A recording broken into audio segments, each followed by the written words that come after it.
Ya, pemirsa, dialog kita kembali lanjutkan. Kita ke Ibu Yeni Sucipto. Bu Yeni, tadi kita sempat ingin membahas mengenai sebetulnya modusnya seperti apa, di titik-titik mana saja. Kan kalau kita lihat ada beberapa proses dalam ketika mendiskusikan anggaran antara eksekutif dan legislatif. Di titik-titik mana sih kemudian ada titipan-titipan anggaran itu, Bu? Sebenarnya kalau titik krusialnya itu ada di pembahasan setelah proses KUA PPAS ya, kebijakan umum anggaran, pada saat eksekutif mengusulkan RKA SKPD yang dibahas oleh teman-teman di DPR. Nah, sebenarnya ada titik-titik yang bisa dimainkan oleh kawan-kawan elit politik pada saat di DPRD karena ini kan DPRD kan bukan hanya melibatkan DPRD ya, tapi dengan eksekutif di instansi-instansi tersebut, kemudian artinya dimungkinkan kong kali kong dengan bawahan-bawahan dari Pak Ahok sendiri. Bisa dimungkinkan seperti itu. Ini bukan hanya terjadi di DKI Jakarta ya, tetapi hampir semua kabupaten kota yang kita coba untuk nilai sebenarnya bahwa kong kali kong itu bisa terjadi pada saat proses pengusulan di dalam dokumen RKA SKPD, begitu kan, memasukkan titipan-titipan program begitu. Nah, modusnya seperti itu. Kenapa kita bilang bahwa pengawalan di proses pembahasan di RKA SKPD itu penting sebenarnya, karena kita tidak menginginkan bahwa kecolongan ya, baik itu entah itu eksekutif dengan legislatif. Saya rasa ini yang bermain bukan hanya teman-teman di DPRD, karena yang memasukkan dari eksekutif. Nah, ini sebenarnya titik tekannya begini, bahwa fungsi-fungsinya ya, satu fungsi fungsi budgetingnya yang melekat kepada DPRD itu tidak berfungsi, sehingga kenapa akhirnya muncullah alokasi-alokasi anggaran yang dianggap siluman. Yang kedua adalah eksekutif sebagai pengusul, sebagai penyaji secara teknokratis, itu mampu juga memainkan itu. Nah, ini kontrolnya sebenarnya pada kepala daerah. Seperti apa sih sebenarnya birokrasi di bawahannya? Karena titik kontrolnya ada karena pengguna anggarannya adalah kepala daerah. Ketika misalnya Ahok bisa kemudian punya versi sendiri dan jauh lebih murah daripada RAPBD yang diajukan oleh DPR, itu artinya bahwa Ahok tahu birokrasi, tahu sebetulnya budgetnya berapa-berapanya gitu?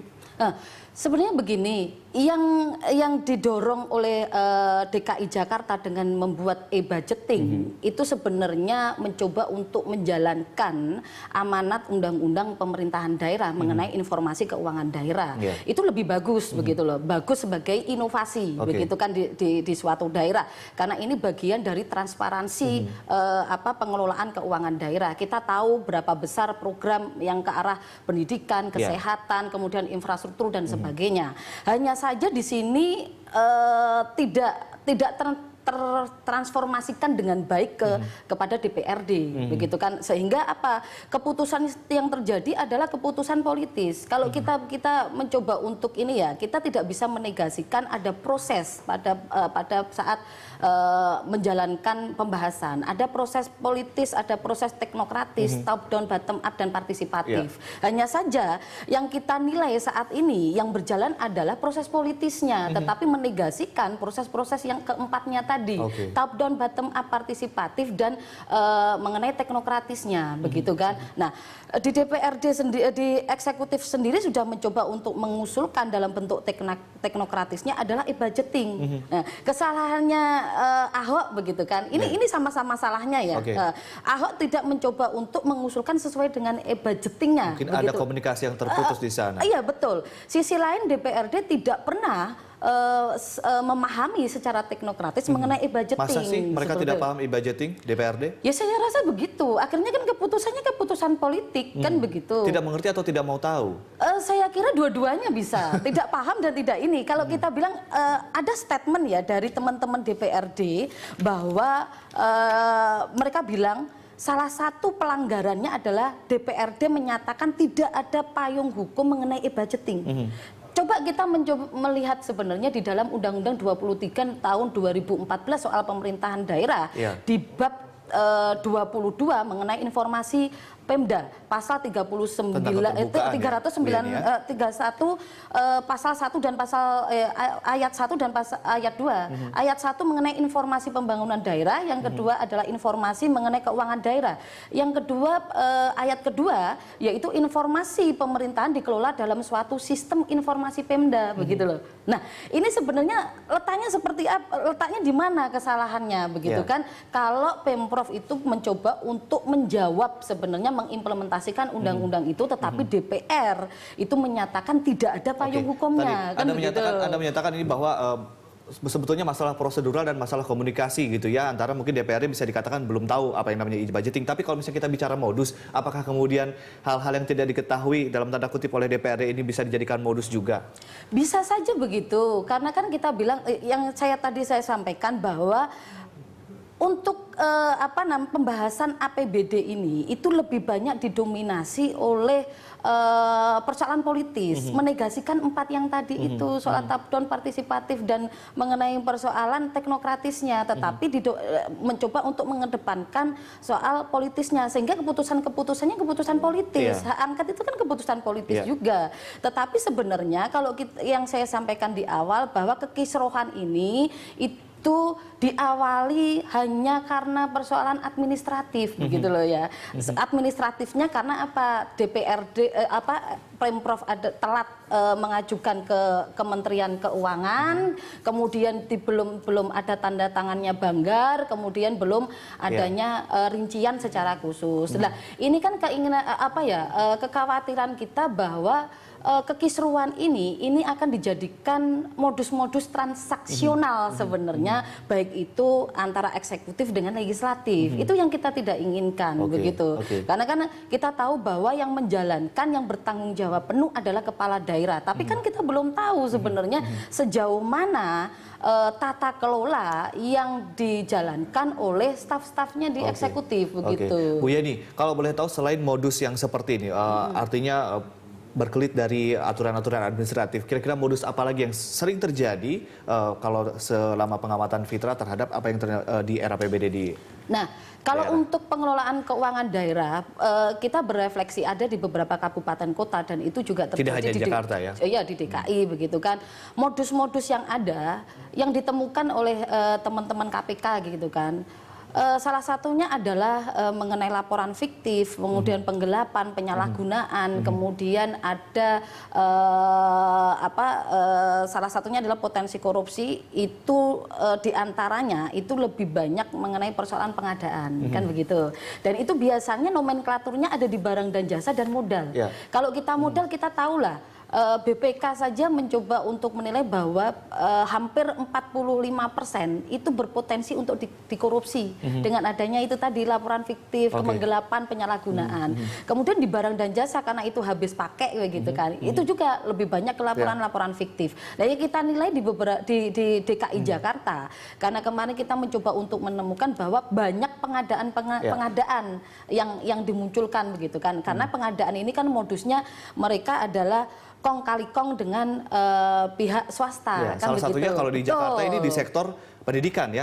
Karena kalau tadi Anda mengungkap datanya justru contohnya ada di sektor pendidikan, dan juga kalau kita lihat APBD DKI Jakarta 2015, anggaran seluruhnya justru ada di classroom audio, puluhan ribu UPS, dan juga pelatihan guru ke luar negeri. Kenapa di sektor pendidikan? Ya kalau kita bilang kan, kalau berbicara soal pendidikan itu kan lahan basah sebenarnya untuk di pendidikan. Bu Yeni, kita tahan dulu karena sudah tersambung di telepon, bergabung bersama kami di Jurnal Pagi. Ada Bapak M. Taufik, beliau adalah Wakil Ketua DPRD DKI Jakarta. Selamat pagi Pak Taufik.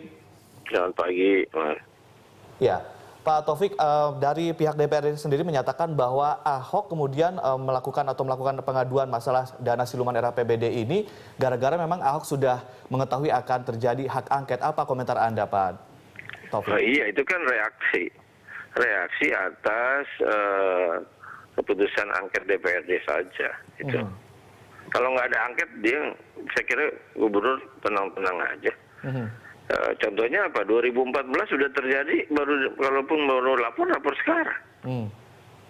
Pelaksana kan semua ada di eksekutif gitu loh. Baik. Baik, Pak Taufik, mengenai hak angket ini apakah memang betul-betul serius hak angket atau justru hanya gertak sambal, Pak Taufik? Nggak ada serius, masa ada angket retak sambal, serius. Karena kita melihat, kenapa angket? Karena kita melihat sudah ada pelanggaran dalam hal proses pembahasan pengesahan APBD. Pelanggarannya di sebelah mananya tuh, Pak? Begini, kan saya sering sampaikan bahwa APBD itu dibahas di Dewan, karena APBD itu nanti keluarnya dalam bentuk perda. Yang bikin perda itu Dewan, Mas. Ya. Nah, tiba-tiba yang disampaikan ke Kementerian Dalam Negeri, APBD yang sudah sama-sama disepakati tanggal 27 Januari, ternyata yang diberikan yang lain. Nah, ini yang menurut saya cara-cara yang keliru gitu loh.